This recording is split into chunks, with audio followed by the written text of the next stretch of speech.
This is the story of how Jesus Christ, the Savior of the world, was born. The story begins in a place called Nazareth. Nazareth was a quiet, sleepy little town where most people were farmers and shepherds. In this town, there lived a young Jewish woman named Mary. She was a very obedient and God-fearing woman. She helped her parents in the field and did her chores in the house. She was kind and helpful to everyone, and people liked her very much. Mary was going to get married soon to a good and honest man named Joseph.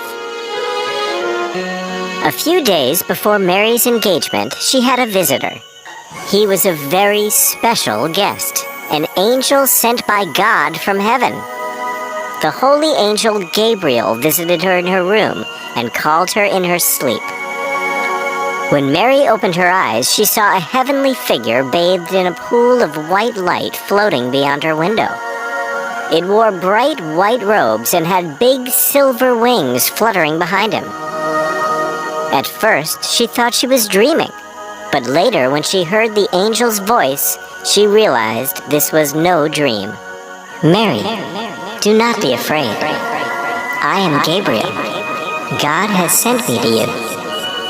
He loves you, and you have been chosen for something very special. Your kind heart and pure soul is of great value to the Lord. You are fortunate that God has chosen you above everyone else for this special task. I'm not afraid. I'm honored to know that God has chosen me to carry out His wish. I am lucky to be a favor to God. Bless you, Mary. God is pleased with you. I have come to tell you that soon you will have a son. He will be a great king one day, and he will be loved by everyone. He will be called the Son of God. Mary was at first shocked at what Gabriel had to say. However, she remained calm and listened to everything that the angel had to say. Then she spoke to Gabriel. But how is this possible? I'm not yet married.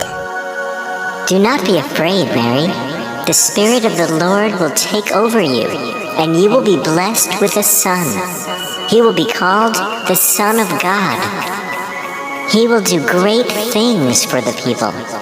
He will be hailed as the King of Jews and the Savior of mankind. I'm grateful for whatever the Lord has done for me. I'm happy to have His wish come true through me. The Lord is with you, Mary. You are blessed. Go in peace. Gabriel then left the house of Mary and returned to heaven. In a few days, Mary became pregnant. In those days, it was very unusual for a girl to become pregnant before marriage. However, Mary explained everything to Joseph about the angel and God's wish and the son they were going to have. Joseph was a good man, and he accepted everything. He married Mary in a few days. In those days, the king of the land announced a census. He wanted every citizen of his country to be counted and documented. Since Joseph was actually from Bethlehem, he had to go there to be counted. Bethlehem was a long way from Nazareth. Joseph and Mary had a long and difficult journey ahead to Bethlehem. There were no cars or other means of transportation except for a donkey. The whole journey had to be made by foot. Mary sat on a donkey and Joseph walked behind them. It was even more difficult for Mary since she was going to give birth to her baby. After many, many days of walking through the desert, Joseph and Mary finally reached Bethlehem. It was getting very dark when they reached the town. They desperately needed a place to rest and spend the night. But all the inns were full, and nobody would give them space to spend the night. Joseph walked all over the town, knocking at the doors of houses and shops, one after the other, but nobody would allow them to come in. Mary was about to give birth, and it was important that she had a safe and comfortable place for the baby and herself. Joseph and Mary kept feeling hopeless. After searching for a while, Joseph found an empty barn built for cows. There was plenty of fresh straw there. Joseph used the straw and managed to make a bed for Mary. Later in the night, something magical happened. Mary gave birth to a beautiful baby boy. Joseph made a small bed of fresh straw in the manger and laid him there. It was warm and comfortable, and the baby slept happily in the manger. Mary was happy that the predictions of the angels had come true. Jesus Christ, the Savior of this world, was born in a humble manger. That same night, while Joseph and Mary were looking for a place to stay the night, not very far away, 2 shepherds were out looking for their sheep on a hill. Suddenly, they were blinded by a bright light from the sky. They opened their eyes to find a beautiful angel in front of them with long golden hair and silver wings. She wore a shimmering white and gold dress which sparkled in the moonlight. The shepherds did not know how to react and were amazed. Then the angel spoke to them. Do not be afraid.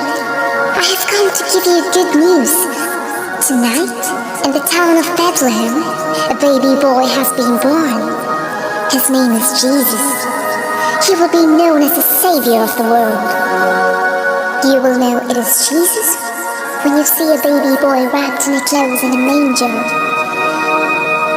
Go to the villages and let everybody know of this happy news.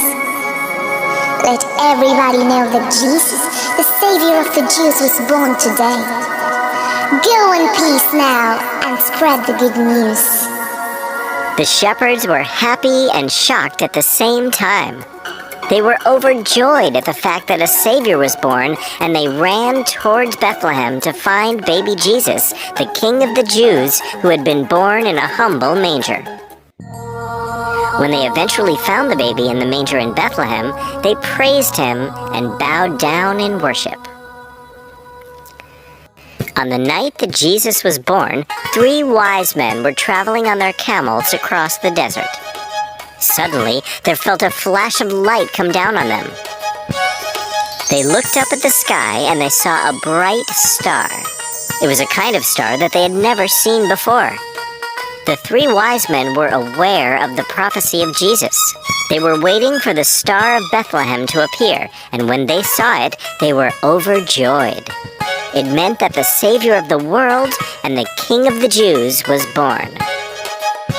At the time of Jesus' birth, the country was under the rule of King Herod, who was a very selfish and evil king. When the 3 wise men informed King Herod of the star they had seen in the sky and what it had meant, King Herod was worried that he would lose his kingdom to this baby boy. He told the wise men to find the baby Jesus and let him know where the baby was. Although the king informed the wise men that he wanted to find the baby so he could go and worship him, Herod was actually plotting to kill the child. He feared that Jesus would grow up to overpower him someday. The 3 wise men followed the star for several days and found baby Jesus in the manger. They were surprised to find the future King of Jews lying in a barn. They found the barn in which Jesus was born a few days after he was born. Finally, the star stopped right over the manger. They smiled at Mary and bowed down in reverence to the new baby.